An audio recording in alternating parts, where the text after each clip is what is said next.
Alright, here's another print. It's another part of the ongoing project that I'm involved with right now. You can see here, this is the spool holder right here on the side, mainly because that allows the filament to go virtually straight into the extruder. And you can see there that the extruder right there is not the metal one. This is the original extruder that came with the printer.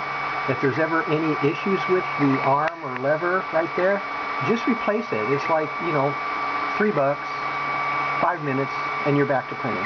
You don't have to recalibrate anything, change E-steps, do any firmware modifications or nothing. Just change out the lever and you're back to printing within just a few minutes. You know, what could be better than that? We have the white Bowden tube here. This is the white one, the original, not the blue one, because the blue one, you can't see the filament going through when you load it. It's nice to see the filament going through there as you load it into the hot end, but again, that's just from my experience. I like the idea that it's almost translucent, and it does the job well as it was designed for at the factory. And we have here the hot end, just your basic hot end, no added weight or anything added to affect the print. No direct drive, because all you need is a decent delivery system, which you see here, down to the table, through the 4.4 millimeter nozzle, and you're printing. That's all that's required right here. You can kind of see here the skirt. This outer line here is the skirt. You can see that. You can also see the outer edge of the print itself right there.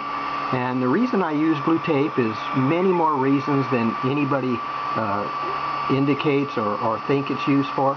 I use it because I want to know how well that first layer is going down. I don't want to guess at it, and I don't want to wait till after the print is over to find out it was crap.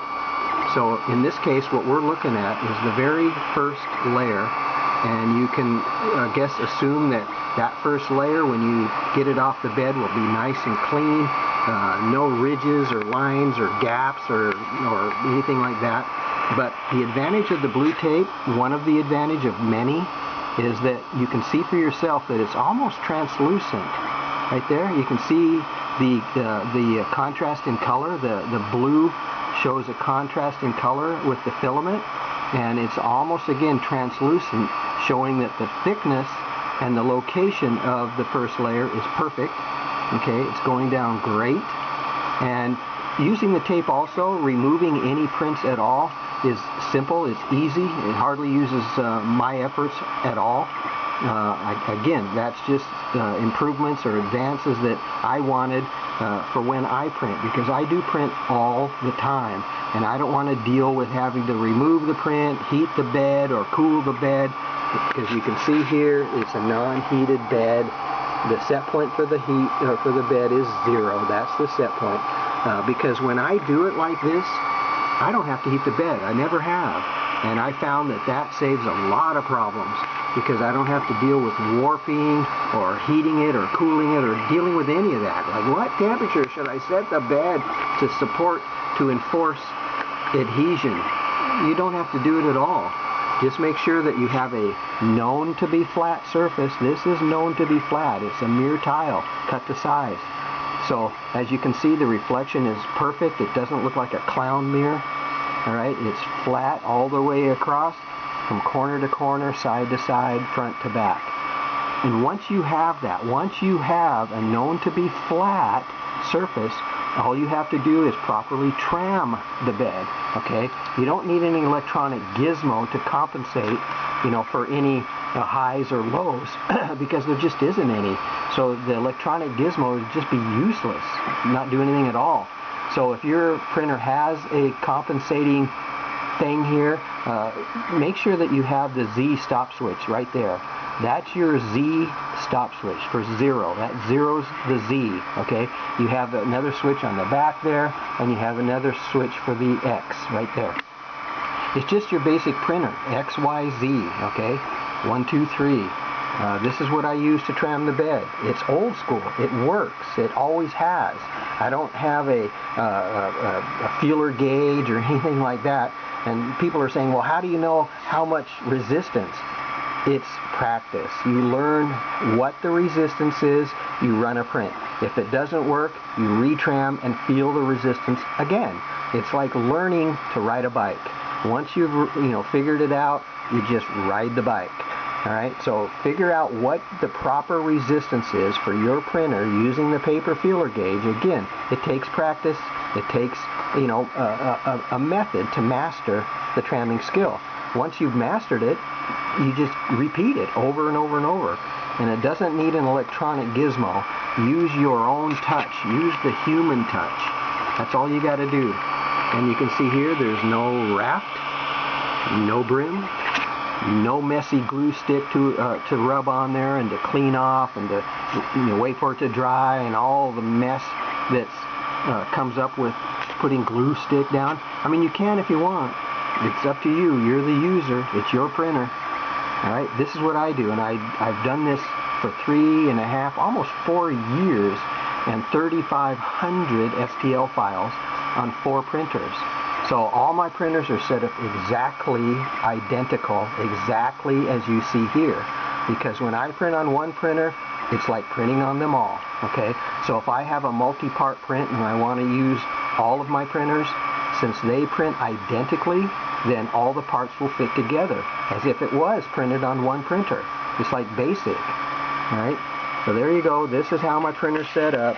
And again, nothing has convinced me to change the springs to yellow or chunks of rubber, because honestly I want to keep the safety feature of just basic springs, because you need that kind of that forgiving means in case something happens and you get your finger caught under the hot end or under the gantry or whatever.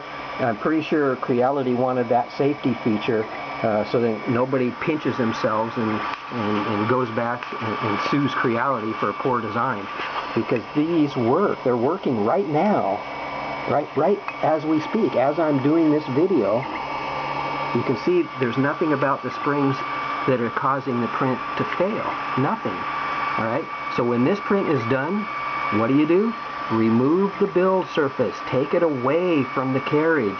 Because if you don't take this off the carriage, you're affecting the tramming. You will affect the tramming. You say, oh, I'm constantly having to tram the bed, level the bed, blah, blah, blah. Well, if you're not removing the print surface, get it off the carriage, put another prepared mirror, ready to go, same thickness, get it all prepared, drop it on there, find your G code, and start the print. Then while it's printing, like this, you can now remove the print from the original mirror, the one you had originally. So it's just basics, printing 101. Again, you can see here, everything is just standard, run-of-the-mill, old school, as it's always been, straight out of the box. This is the workhorse of printers, the ENDER 3. You don't need any added, factory added, so-called upgrades.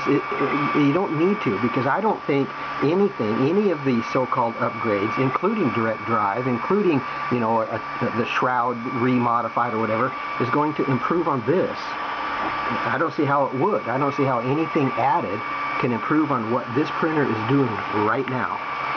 All right, so you can see that it's almost translucent there, and it's smooth. It's going down, as all my prints do. It's going down perfectly. You can see, actually visually see for yourself. No guessing, no finger crossing. All right, so there it is. So we got a few minutes on the first layer, knowing that's going down perfectly. It's not even unusual. It's how it's done. All right. All I have to worry about is what G code to print next. So this will be added to the my file of STL files. Well over 3,500 STL files printed. This is going to be added to that. All right. There it is. This is it visually. Don't take my word for it. You can see it happening. Like, wow, how does this guy get a perfect first layer like this? Well, here you go. You can see it. This is how it's done. All right, this is how I do it. Okay, right here. All right.